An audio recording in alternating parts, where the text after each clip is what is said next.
Assalamualaikum warahmatullahi wabarakatuh.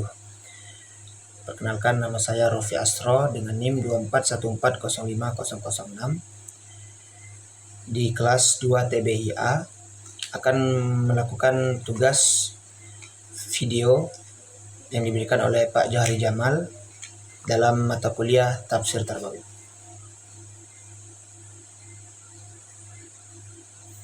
Jadi pada video ini ada 3 judul besar. Yang pertama pendidikan keluarga, yang kedua metode pendidikan, yang terakhir motivasi pendidikan. Jadi yang pertama pendidikan keluarga, dalam Quran surah At-Tahrim ayat 6 yang berbunyi A'udzubillahi minasyaitonirrajim, Bismillahirrahmanirrahim. Ya ayyuhallazina amanu qu anfusakum wa ahlikum nara wa quduhan nasu wal hijarah tu 'alaiha malaikatun khiladun syidadun la ya'sunallaha ma amarahum wa yaf'aluna ma yu'marun. Ya, secara keseluruhan ditekankan bahwasanya kepada kita khususnya dan juga keluarga kita untuk menghindari api neraka. Ya, pada ayat ini, dalam potongan ayat ini jelaskan ku anfusakum wa ahlikum naro, untuk menjaga keluarga kita dari godaan setan, yang mana godaan setan tersebut akan membawa kita kepada api neraka. Dan apa saja bahan bakar api neraka? Jelaskan di ayat selanjutnya. Waquduhan nasu wal hijarah. Manusia itu sendiri. Bagaimana bisa manusia itu sendiri sebagai bahan bakarnya? Ya, manusia ini yang tidak pernah menjalankan apa yang diperintahkan oleh Allah seperti sholat, puasa, zakat dan lain-lain. Wal hijarah, dan batu. Jadi pentingnya untuk kita sebagai kepala keluarga untuk mengajarkan kepada istri dan anak kita untuk melakukan apa yang diperintahkan oleh Allah seperti sholat, zakat, puasa dan lain-lain. Terkhusus saat anak berumur 7 tahun, maka kita harus mengajarinya sholat, mengaji. Ini loh cara ngaji, ini loh cara sholat. Sholat itu ada 5 waktu dalam 1 hari 1 malam. Nah, itulah yang kita tekankan kepada keluarga kita, terkhusus pada anak kita. Dan juga mengapa kita harus mengajarkan anak kita untuk melakukan hal-hal soleh yang bersifat agama? Karena dalam hadis Rasulullah SAW ada 3 amalan yang tidak akan terputus walaupun ia telah meninggal. Yang pertama sedekah jariah, yang kedua ilmu yang bermanfaat, yang ketiga doa anak soleh. Nah, inilah yang membuat kita, motivasi kita agar kita semangat untuk mengajarkan kepada anak kita agar melakukan hal-hal yang soleh. Dari sinilah kita harus berusaha agar kita mengajarkan anak kita tuh cara sholat, cara berpuasa, cara sedekah yang baik dan benar.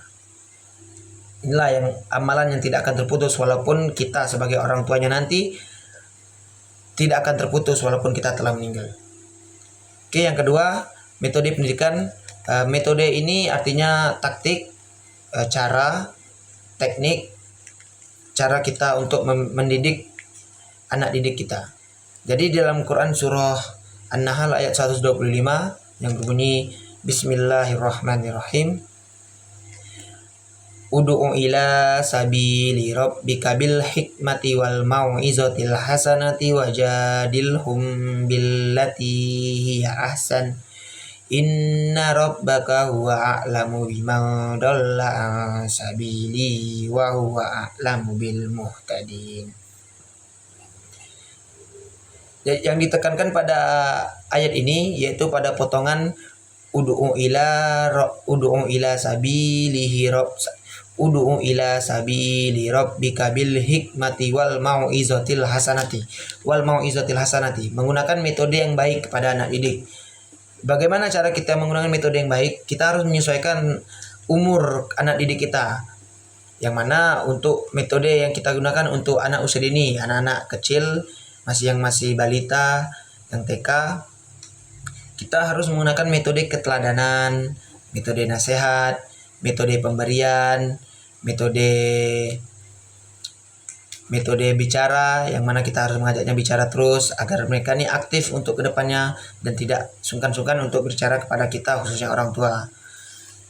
Nah, begitu juga dengan metode nasihat, kita harus memberikan nasihat. Oh, ini nggak boleh, ini nggak boleh dimakan, ini nggak boleh, ini kotor, ini bersih. Dan itu juga metode keteladanan yang dimulai dari orang tuanya terlebih dahulu. Seperti kita harus melakukan hal-hal yang bersifat positif seperti sholat di depannya, agar mereka tuh tahu bahwasanya ini sholat, ini ayah lagi nyapu, ini ayah ibu lagi masak, gitu. Itulah metode keteladanan. Masuk ke untuk anak usia khusus seperti anak SD, sekolah dasar, untuk umur 6 sampai 10 tahun. Yang mana kita juga tidak jauh seperti anak usia dini, metode keteladanan yang masih kita gunakan, metode nasihat, dan yang terkhusus adalah metode hukuman. Yang mana metode hukuman ini, bahwasanya anak SD ini telah mulai karakter-karakter malasnya, yang mana seorang guru menyuruhnya untuk melaksanakan tugas, dan si anak didik ini tidak membuat tugas yang telah diberikan oleh gurunya. Maka kita harus memberikan metode hukuman yang bersifat tidak berlebihan. Maksudnya tidak menyuruhnya push up, jogging 7 keliling, dan berjemur sambil hormat pada bendera. Itu bukan zamannya lagi yang kita gunakan metode hukuman untuk pada saat ini. Jadi kita hanya menggunakan metode hukuman seperti hafal Al-Quran, menulis Al-Quran, potongan ayat atau Al-Fatihah dalam satu halaman, yang mana bersifat mendidik, bersifat Islam. Itu. Dan kita menggunakan untuk anak remaja, terkhusus anak SMP, SMA, dan kuliah. Kita juga tidak jauh seperti yang kedua sebelumnya. Kita juga tidak jauh dari menggunakan metode keteladanan, yang mana inilah yang membuat karakteristik untuk kedepannya anak didik ini pasti tidak jauh dari orang tuanya dan guru-gurunya dan dosen-dosennya. Ya, kita harus datang tepat waktu, berpakaian rapi, menggunakan sepatu, menggunakan kaos kaki, membawa tas, membawa pena, yang mana inilah yang membuat karakter anak tersebut akan menjadi lebih baik ke depannya. Metode nasihat, kita akan memberikan nasihat secara lembut, yang mana contoh kita memberikan nasihat bahwasanya kamu ini cocok masuk ke sini, masuk universitas ini, masuk sekolah ini, dan kamu ini juga cocok kerja nanti di sini, nanti mungkin kamu bagusnya menjadi usaha ini. Itu juga termasuk metode nasihat untuk anak remaja. Dan juga yang terpenting adalah bahwasanya seorang remaja ini kan telah bisa memikirkan, mana bisa mengelola waktunya sendiri. Maka kita harus juga memberikan metode pemberian tugas secara tidak berkala. Jadi kita memberikan tugas, kita tidak memberikan bahwasanya harus dikumpulkan besok, harus dikerjakan malam ini. Tidak.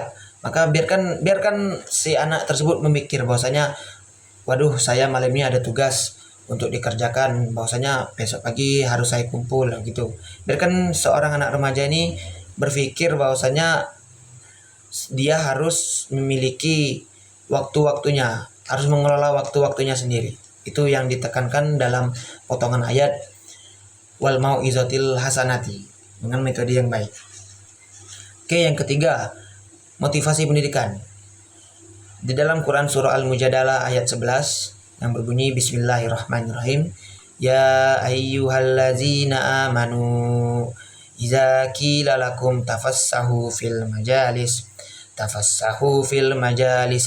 fafsahu yafsahillahu lakum wa iza qila yanshuzu yarfa'illahu allazina amanu minkum